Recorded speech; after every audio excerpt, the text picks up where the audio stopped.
وبرکاتہ۔ جیسا کہ آپ حضرات کو معلوم ہے کہ حضور علیہ السلام کی آمد کی نسبت سے اس محفل کو سجایا اور سنوارا گیا ہے۔ میرے آقا علیہ السلام کی ولادت بسعادت کے توسط سے حضور کی ولادت کی یادگار میں اس محفل کو سجایا گیا ہے۔ اللہ رب العزت جن لوگوں نے اس محفل کو سجایا سنوارا ہے اور کچھ خرچ کیا، اللہ رب العزت ان کے علم میں، فہم میں اور کھیتی میں اور بھی اضافہ عطا فرمائے۔ آپ کو معلوم ہونا چاہیے کہ میرے آقا علیہ السلام کی نعت سب سے پہلے کس صحابی نے پڑھی؟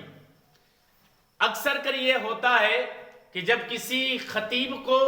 کسی شاعر کو دعوت دی جاتی ہے تو ہم خاموش رہتے ہیں، ہماری زبان، ہمارے لب ہلتے نہیں ہیں، لیکن جو بولنے والا، پڑھنے والا، وہ آپ سے عاجز ہو کر بیٹھ جاتا ہے، وہ متوجہ نہیں ہوتا ہے اور آپ سے خوش نہیں ہوتا ہے۔ تو پہلے ہمیں یہ معلوم ہونا چاہیے کہ نعت پڑھنا کس کی سنت ہے اور نعت سننا کس کی سنت ہے، تقریر کرنا کس کی سنت ہے اور تقریر سننا کس کی سنت ہے، کس صحابی نے سب سے پہلے نعت پڑھی ہے اور اس کے بعد کس صحابی کے نقش قدم پر کس صحابہ نے اور تابعین نے عمل کیا ہے۔ سب سے پہلے ہمیں یہ معلوم ہونا چاہیے پہلی نعت جو لکھی گئی ہے میرے آقا علیہ السلام کی شان میں، جو پہلی نعت لکھی گئی ہے، پہلے شاعر کے نام جو ہے وہ حضرت حسان بن ثابت ہے۔ پہلے حضور کے شاعر کا نام حسان بن ثابت ہے، جو رسول کریم صلی اللہ تعالی علیہ وسلم کے پیارے صحابی ہیں اور اول وہ صحابی ہیں جو حضور علیہ السلام کی شان میں نعت لکھی، اور حضور علیہ السلام کے اول ثنا خوان حضرت حسان بن ثابت ہیں۔ انہوں نے میرے آقا علیہ السلام کی ولادت بسعادت کا واقعہ پڑھا، سنا کہ مدینے میں حلیمہ سعدیہ کے گھر میں ایک بچے کا تولد ہوا ہے، ایک بچے کی ولادت ہوئی ہے۔ وہ بچہ بڑا ہی حسین و جمیل ہے، بہت ہی خوبصورت ہے، اس کے آنے سے چاروں سمت رحمت و انوار کا نزول ہونے لگا ہے۔ یہ سارا کچھ حضرت حسان بن ثابت سنتے رہے، وہ ذکر نہیں کیا حضرت حسان بن ثابت نے کہ جو حضور علیہ السلام کسی پیڑ کو بلاتے ہیں اور پیڑ جو ہے حضور کا کلمہ پڑھتا ہے اور سجدے میں آ کر جو رسول کریم صلی اللہ علیہ وسلم پر سلام بھیجتا ہے، حضرت حسان بن ثابت نے اس کا ذکر نہیں کیا۔ حضرت حسان بن ثابت نے یہ بھی ذکر نہیں کیا کہ میرے آقا علیہ السلام چاند کے 2 ٹکڑے کرتے ہیں، اس کا بھی ذکر اپنے شعر میں حضرت حسان بن ثابت نے نہیں کیا۔ حضرت حسان بن ثابت نے میرے آقا علیہ السلام نے سورج کو پلٹایا، سورج کے پلٹنے کا ذکر حضرت حسان بن ثابت نے نہیں کیا۔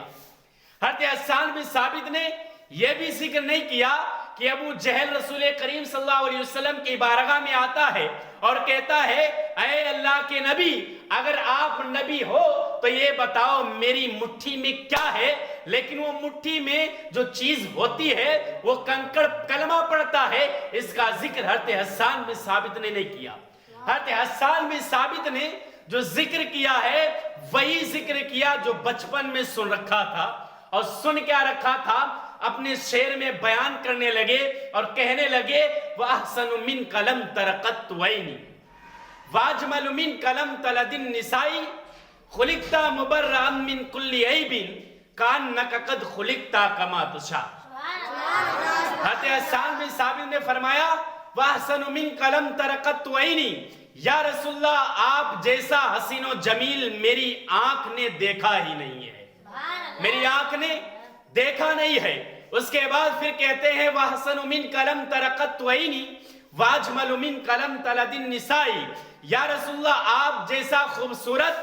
آپ جیسا حسین و جمیل، آپ جیسا سر و تاج والا، آپ جیسا چمکنے والا، آپ جیسا نور اس سروے زمین پر کسی ماں نے جنا نہیں ہے، کسی ماں نے پیدا نہیں کیا ہے۔ اور پھر کہا خلقت مبرأ من کل عیب، یا رسول اللہ مجھے تو یہ لگتا ہے کہ رب نے آپ کو تو پیدا کیا ہے لیکن ہر ایک عیب سے پاک اور صاف پیدا کیا ہے۔ ہر ایک عیب سے پاک و صاف پیدا کیا ہے، اور پھر آگے چل کر تو حدیث ختم کر دی اور کہنے لگے وَأَحْسَنُ مِنْكَ لَمْ تَرَ قَطُّ عَيْنِي وَأَجْمَلُ مِنْكَ لَمْ تَلِدِ النِّسَاءُ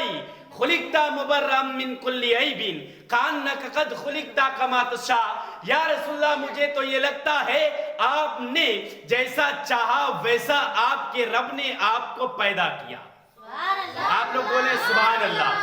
ویسا رب نے آپ کو پیدا کیا۔ اب میں یہ کہتا ہوں حضرت حسان بن ثابت نے جو شعر رسول کریم صلی اللہ علیہ وسلم کی بارگاہ میں پڑھا ہے، وہ سب سے پہلے شاعر، سب سے پہلے ثنا خان حضرت حسان بن ثابت ہیں، دوسرے ثنا خان ہیں حضرت ابو طالب، تیسرے ثنا خان ہیں مولائے کائنات، اس کے بعد حضرت عبداللہ بن حمار ہیں، حضرت ابو زبیر ہیں، حضرت انس ہیں، حضرت ابو بکر صدیق ہیں، حضرت عثمان غنی ہیں، اور عورتوں میں خدیجۃ الکبریٰ ہیں، حضرت عائشہ ہیں، فاطمہ سلام اللہ علیہا ہیں، حضرت عائشہ ہیں، تمام کی لسٹ آتی ہے۔ اور تابعی میں آپ دیکھ لو تو کون ہے؟ شیخ سعدی رحمت اللہ علیہ حضور علیہ السلام کے ثنا خان گزرے ہیں،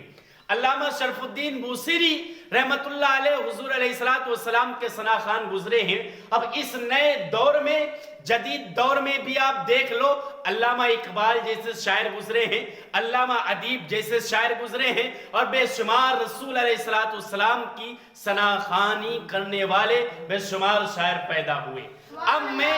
حضور علیہ السلام کی بارگاہ میں اپنے شعر کے بعد شاعر کو دعوت دوں گا، اگر آپ حضرات کو شعر اچھا لگے تو باواز بلند ایک نعرہ لگائیں اور جو ہے سبحان اللہ کی صدائیں بلند کریں۔ شعر سنیں، شاعر نے کہا قلب میں جذبہ ایمان کہاں سے آتا، قلب میں جذبہ ایمان کہاں سے آتا، آپ نہ آتے تو قرآن کہاں سے آتا، ہے خدا ایک یہ اعلان کہاں سے آتا، یعنی بتخانوں میں طوفان کہاں سے آتا، یعنی بتخانوں میں طوفان کہاں سے آتا، اور تجھ پہ قربان میری جان ربیع الاول، تو نہ آتا تو یہ رمضان کہاں سے آتا، تو نہ آتا تو یہ رمضان کہاں سے آتا۔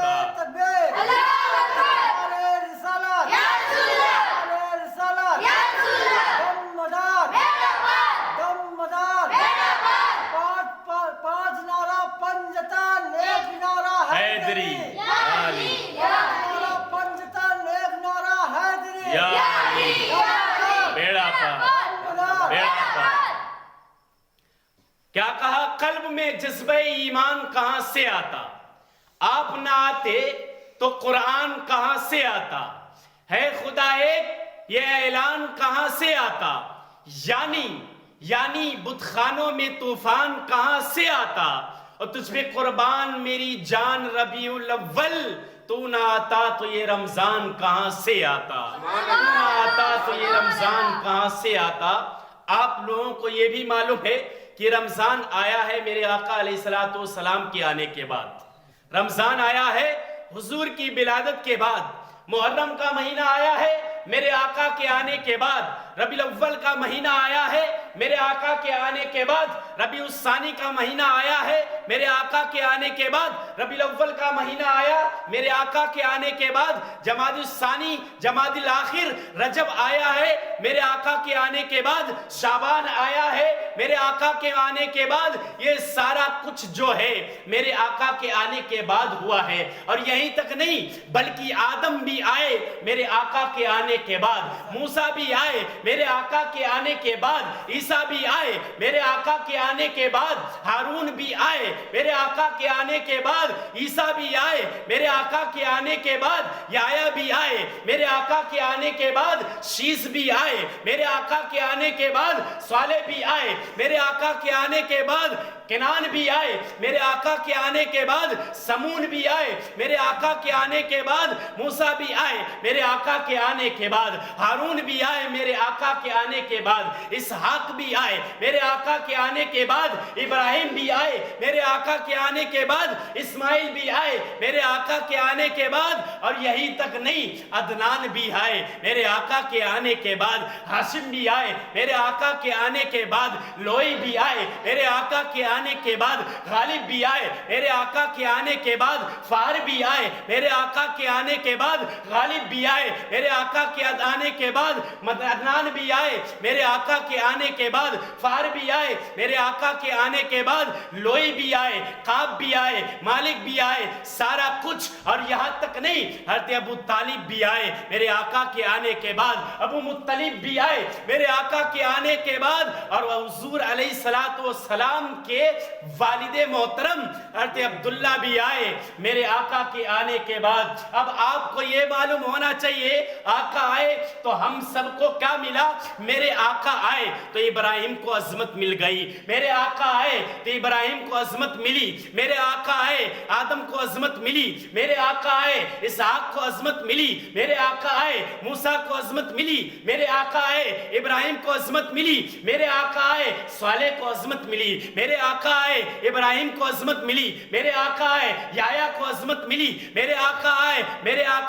یحییٰ کو عظمت ملی، میرے آقا آئے صالح کو عظمت ملی، میرے آقا آئے موسیٰ کو عظمت ملی، میرے آقا آئے یوسف کو عظمت ملی، میرے آقا آئے سمون کو عظمت ملی، میرے آقا آئے ابراہیم کو عظمت ملی، ہاشم کو عبد المطلب کو عظمت ملی۔ اب وہ کیسے ملی؟ جب میرے آقا آئے تو کائنات کو بنایا گیا، جب میرے آقا آئے آسمان کو بنایا گیا، جب میرے آقا آئے تو دوزخ کو بنایا گیا، جب میرے آقا آئے تو جنت کو بنایا گیا، جب میرے آقا آئے تو حوروں کو بنایا گیا، جب میرے آقا آئے تو غلمان کو بنایا گیا، جب میرے آقا آئے تو رضوان کو بنایا گیا، جب میرے آقا آئے تو لکتکتی کو بنایا گیا، جب میرے آقا آئے تو قلم کو بنایا گیا، جب میرے آقا آئے تو کرسی کو بنایا گیا۔ اب یہاں پر کیسے بنایا گیا؟ جنت ملی میرے آقا کے صدقے میں، جنت ملی میرے آقا کے صدقے میں، کوثر ملا میرے آقا کے صدقے میں،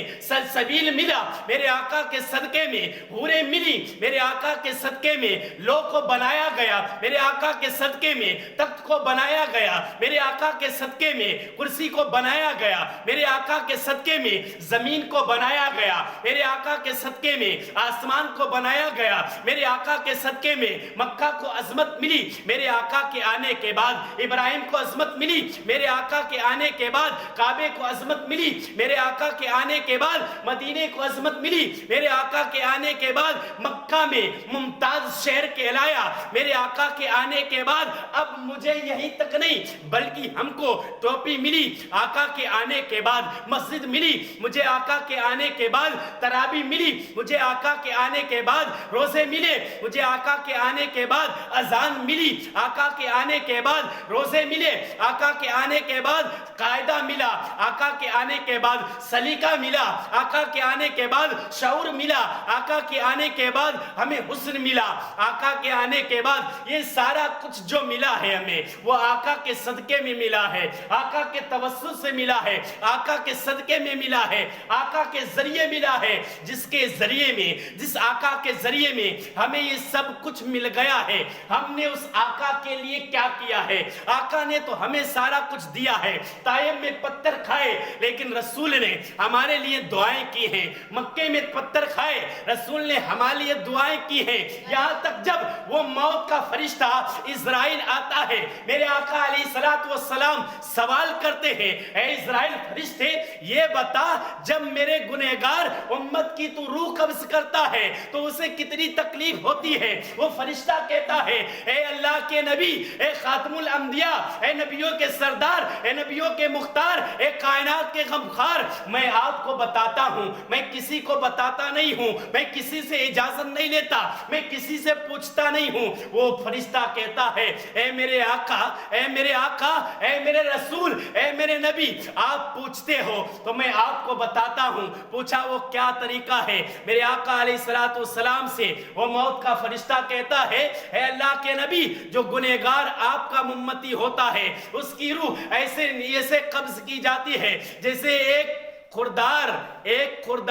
درخت ہو اور اس پر ایک چادر کو ڈال دیا جائے اور چادر سے ریشے ریشے نکل آتے ہیں، یا رسول اللہ دردناک اس کی روح قبض کی جاتی ہے، اسے تکلیف ہوتی ہے، اسے اذیت ہوتی ہے، اسے پریشانی ہوتی ہے۔ میرے آقا علیہ السلام نے فرمایا جتنی بھی اذیت کے ساتھ، جتنی بھی تکلیف کے ساتھ میری روح قبض کرنا ہے، اے موت کے فرشتے میری روح قبض کر لے، لیکن میری امت کو تکلیف مت دینا، میری امت کو پریشان مت کرنا۔ آئیے اسی آقا کی آمد کے مطابق، اسی آقا کے مد نظر رکھتے ہوئے ایک نعرہ لگا لیں، اس کے بعد شاعر کو دعوت۔ نعرہ لگائیں ہمارے ساتھ، نعرہ تکبیر، نعرہ